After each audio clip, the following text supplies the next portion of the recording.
Почитувани, добар ден. Гостин во ова издание на неделното интервју на Слободна Европа е Марко Трошановски, претседател на Институтот за демократија Societas Civilis.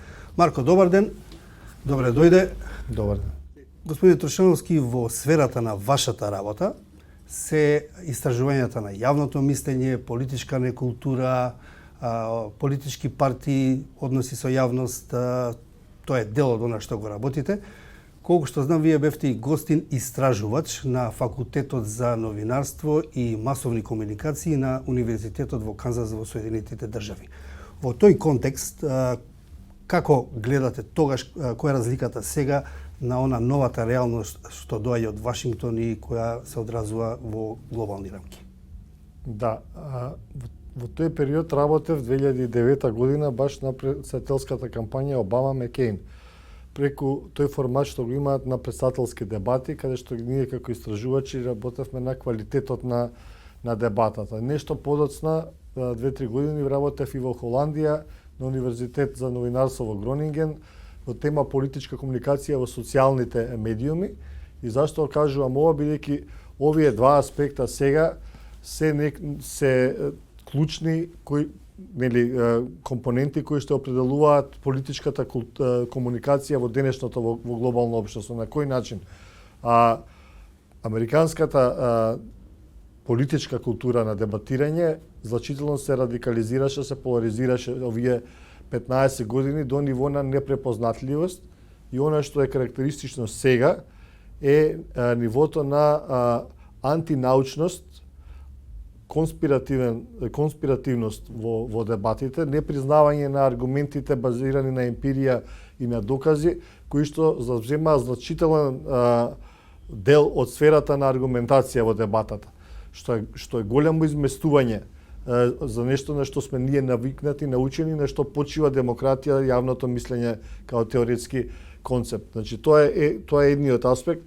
А вториот аспект е политичката комуникација во социјалните медиуми, интернет порталите и така натаму, кои што сега ја доминира комуникацијата. Гледате дека и самиот Трамп започна на пресконференции да кани и инфлуенсери, јутјубери и така натаму, луѓе кои што се припаѓаат на така условно кажаната инфотеймент индустрија, на забава и информација искомбинирана во една, кои што не проаѓаат низ филтри на професионално новинарство. И во тој аспект социјалните медиуми како главен извор на политичка комуникација сега значително влијаат повторно на поларизацијата на луѓето. Од кој аспект? Затоа што секој си стои во своето трло со своите пријатели, следачи, оние кои што му ги лајкнале неговите гледишта на свет, интереси и така натаму, и луѓето, публиката, јавноста веќе многу тешко влегува во диалог и комуникација, бидејќи прво е одделена во две различни димензии на знаењето, второ е голем дел од таа димензија се потпира на непроверени ненаучни факти базирани на конспирација, како што реков, на спекулации и слично. И сето тоа резултира до еден раскаран свет кој што се рефлектира на секаде, бидејќи влијанието на Америка неминовно е глобално, се рефлектира и кај нас во голем дел, и како на македонската јавност комуницира. Добро, едно подпрашање. Прво сакате да кажете дека социјалните медиуми, да ги наречеме, дека нивното влијание во новинарството, односно пренесувањето на информациите до публиката, штетно влијае на професионалноста воопшто на новинарството, па и на правоверноста на информациите кои се пласираат. Сакам да кажам дека нивото на медиумска писменост кај јавноста, кај граѓаните за критички да ги восприемаат содржините на социјалните медиуми е далеку од задоволителното ниво. А тоа треба да биде предпоставка за да кажеме дека социјалните медиуми и новинарството преку социјалните медиуми игра позитивна улога. Да, тоа придонесе граѓанското новинарство, секој да може да сними подкаст, да раскаже приказна, да каже вистина и така натаму, придонесе, меѓутоа заедно со тоа дојде и многу поголем квантитет на злонамерни, дезинформативни канали, содржини и така натаму, кои што го отруја просторот на јавна дебата и на јавно мислење. И во таа смисла сум многу загрижен на каде таа цела ситуација оди, бидејќи човештвото не е подготвено да комуницира, не е спремно да комуницира во еден таков комуникацијски амбиент. Не е критички настроена, сака да кажете. Нема критичка, нема медиумска писменост, тоа е зборот. За критичко промислување или интерпретација на содржините, да раздели што е вистина, што е лага, што е манипулација и така. Како е во Македонија? Македонија е на дното на таа листа, како што знаеме, во Европа, во дел на медиумска писменост. Имаме мало подобрување изминативе неколку години, иако се уште сме на дното. Нели, активности имаше Агенцијата за аудиовизуелни медиуми, има многу проекти во рамки на граѓанското општество, формалното образование вклучува модули за медиумска писменост. Нешто е подобрена за некој процент тој аспект, меѓутоа сепак сме на дното. И тоа значи дека сме многу изложени на таква токсична, дезинформативна, нели, комуникацијска средина и амбиент за кој што зборував, а кој што е во голем дел мета на она што се нарекува хибридно војување. Оно војување од трети страни кои што сакаат да го разнебитат едно општество преку создавање на содржини кои што ги раскаруваат, ги поларизираат луѓето, директно удираат на сршта, социјалната кохезија, сврзното ткиво на едно општество, бидејќи станува општество на раскарани луѓе кои што не веруваат во никого и во ништо. Токму тоа, луѓето со ниска медиумска писменост не умеат да го препознаат, веруваат на се што ќе прочитаат, а во Македонија такви портали, медиуми и содржини ги има многу и тие не се случајни и спонтани, туку се системски насочувани да го, и не само кај нас, туку во многу земји во светот, така функционира хибридната војна и проблемот го имаат и Германија, и Америка, и Франција, но ние немаме ресурси да се бориме со тоа. Македонскиот парламент ги усвои измените и дополнувањето на законот за медиуми, со што интернет порталите во земјава станаат дел од овој закон. Како гледате сега, дали ова може да помогне или позитивно и негативно? Ја афирмативно гледам на тоа. Го поддржувам и пред да се бев и во некои дебати и со ваши колеги и слично околу тоа дека секој обид, знаете, има инстинктивна аверзија кон обид за регулација во медиумскиот простор, одма се гледа како обид за цензура или слично. Меѓутоа, повторно велам, кога имате поле во кое што немате контрола, секој може да направи портал, да плати пари и тој портал да стигне до многу луѓе и неговите содржини, мора да имате одговорност. Мора да има импресу, мора да има уредник, мора да има лице кој што ќе одговара и кривично за тоа што го напишал. Да, но свезен сум за сите контроверзи што имаше контроверзи, тоа сакав да ве прашам, например, во дебатите многу години одамна, главното страхување или стравување беше дека во услови на авторитарни режими, ако е тоа регулирано, многу лесно може државата да ги затвори, забрани на некој начин да ја скрати таа критичка мисла кон самата таа авторитарна власт. Се согласувам, тоа е ризикот кој што постои, меѓутоа не можеме да зборуваме бинарно. Никогаш не може да добиеме идеално типска ситуација, све добро да го возможиме, се лошо да спречиме. Реалноста е тоа дека сите медиуми кои што работат со љубов, труд кон вистината и професионален аспект кон новинарството се повеќе и повеќе потиснати во сенка и засенети од хиперпродукција на други содржини кои што све само не се професионално новинарство. И кој ќе го извагате тоа, на крајот на краиштата, само е прашање на време кога традиционалните медиуми или онлайн медиумите базирани на принципи на професионално новинарство ќе бидат на маргините од креирањето на јавното мислење, а све друго ќе го завзимаат корпоративни медиуми, вакви порталчиња и инфлуенсери кои што излегуваат на секој чекор и кои што не им е потребно воопшто средства да допрат до голема публика, кои што прават голема штета на јавното мислење, кој што е сршта и клучот на демократијата, бидејќи само информиран граѓанин гласа за разумен и нормален политичар кој што треба да креира политики и носи одлуки. Така е логиката, нели? Марко, на 14 април минатата година, пред промената на власта во Скопје, во истово интервју за Слободна Европа, рековте, сега ќе ве цитирам, промена на преговарачката рамка со Европската Унија, мислам дека е прилично неверојатно сценарио. И тоа го поврзавте со дипломатскиот и геостратегискиот капитал на земјата. Сега власта, предводена од ВМРО ДПМНЕ, доста самоуверено тврдеше, имаше и дипломатски напори да дојде до промена на преговарачката рамка. Меѓутоа, неодамна дојде студен туш од Софија, каде што беше речено од новата влада дека не може да стане збор за такво нешто и подсетија и на другите услови кои Софија му ги поставува на Скопје. Што сега? Каков е маневарскиот простор на владата?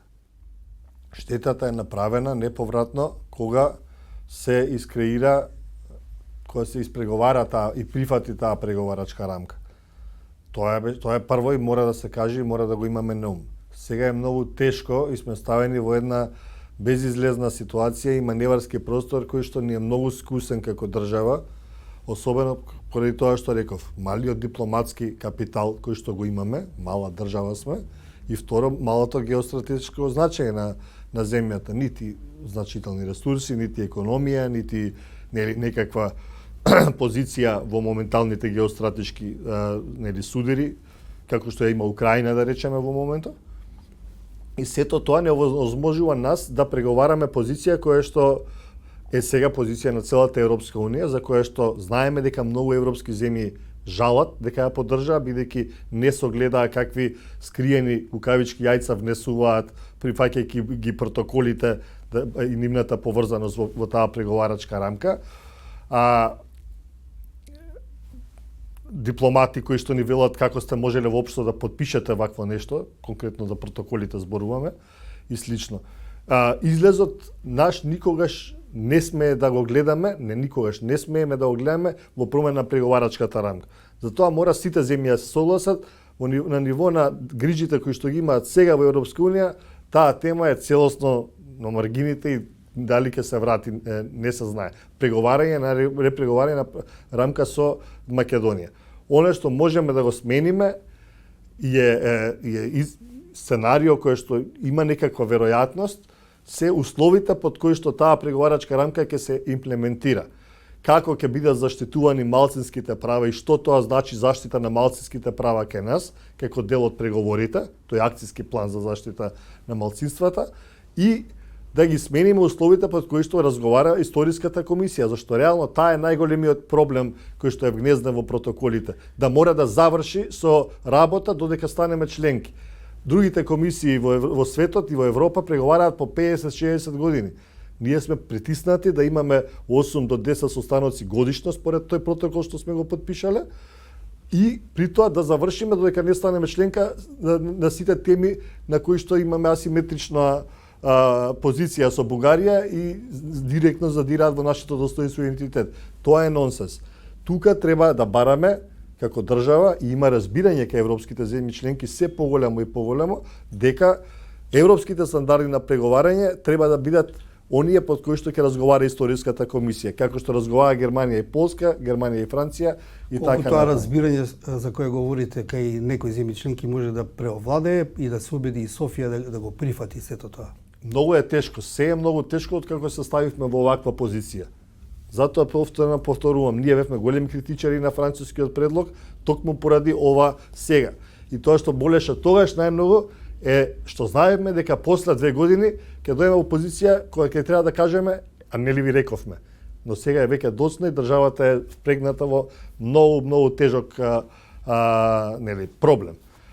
Единствено на овој начин, преку инсистирање на овие две димензии, Историска комисија која што нема деловник, која што треба да работи по европски стандарди, ако успееме да издействуваме такво нешто би било супер, и акцијски план за заштита на малцинства кој што ќе се подпира на реални опипливи параметри за тоа што значи дискриминација, што значи говор на омраза, што значи образование кој што води сметка за малцинствата и така натаму, а не да разговараме за теми како тоа дека говорот на омраза, доказ за говор на омраза во една земја се илјадници постови на Facebook, како што претходно имавме од бугарската страна тврдења дека ние гаиме како држава некаков системска дискриминација и говор на омраза кон бугарското малцинство, што е апсолутно непотврдено во ниту еден извештај за човекови права.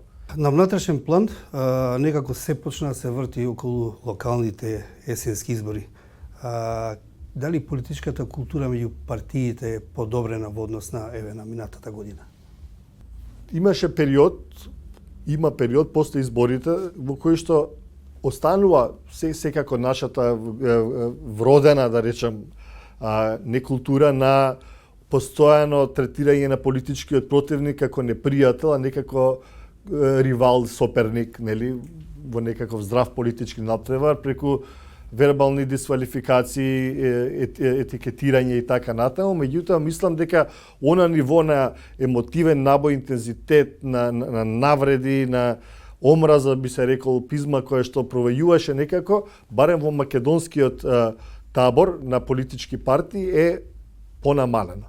Тоа е впечатокот кој што ја го имам. Имавме, нели, трагедии кои што ги обединија политичарите, барем тука се обидоа да изградат некакви заеднички позиции, да застанат заедно за планот за раст и реформската агенда и така натаму, што е убаво да се види, ретко да се види. Мислам, добро резонираше ке луѓето. Она што е проблем е што ке дел од албанската етничка заедница се уште силно проверува наративот на виктимизација, кои што ги прави луѓето повторно да бидат постојано гневни, фрустрирани, да не најдат заеднички именител на соживот и така натаму, нешто што мислам дека е веќе застарено и треба да се напушти, да гледаме на работите што ќе подобрат, нели, општеството и економијата. Мислите дека ќе остане ова ниво барем делумно како што се ближат сега локалните избори на есен? Не би бил толку оптимист, но би сакал да е така. А како ја оценувате комуникацијата меѓу власта и граѓаните? Би рекол дека од аспект на политичка комуникација ВМРО секогаш како партија имала доста интензивен однос кон јавноста, посветувала многу внимание и ги мерела своите потези за рейтингот, дури некогаш и по штета на државата. И од тој аспект, сам дека тоа се рефлектира во владата, од аспект на стратешки комуникации, што тие се подразбираат, значи да се води постојан, доследен, конзистентен однос кон сите групи во општеството и тие да бидат информирани и скомуницирани. Мислам дека ВМРО го прави тоа, владата, предводена од ВМРО, го прави тоа добро, заедно со Волен. Сепак, се уште не сведочиме на узурпација на медиуми како што тоа го направи претходната влада на Груевски, окупирање, киднапирање на медиумско простор. Такви пракси некои не се на повидок и би рекол дека е тоа добро. Нити пак гледаме некое големо купување на уредувачка политика преку останати медиуми. Така да од тој аспект мислам дека работите се одвиваат прифатливо, пристојно. Опозицијата? Опозицијата е отсутна целосно. Мислам дека многу повеќе треба да е насочена кон предлози кои што даваат се конструктивна критика на политиките. Мислам дека и нивниот комуникацијски центар мора многу поактивно да разработува она што се нарекува влада во сенка за секој ресор на ВМРО, опозицијата да има конкретен човек кој што би бил лице на опозицијската алтернатива понуда на политиките во тој домен и тој ресор, преку конкретни политики кои што би се предлагале. Мислам дека тоа е единствениот начин во кој што може да се избави од рейтингот кој што во моментов е низок социјалдемократскиот сојуз, значи комуникацијски, паушалните квалификации, владата не работи, за никој нема доверба и така натаму, веќе во овој период не помагаат. Можеби после години и години кога природно се напластува незадоволството на граѓаните кон секоја влада, колку и добро или лошо да работи, такви општи квалификации ќе помогнат. Меѓутоа, овие наредни години, за да се врати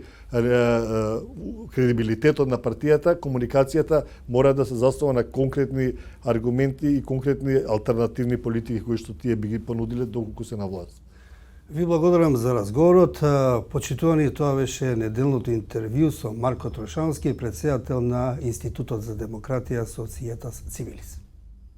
Благодарам за поканата. Благодарам.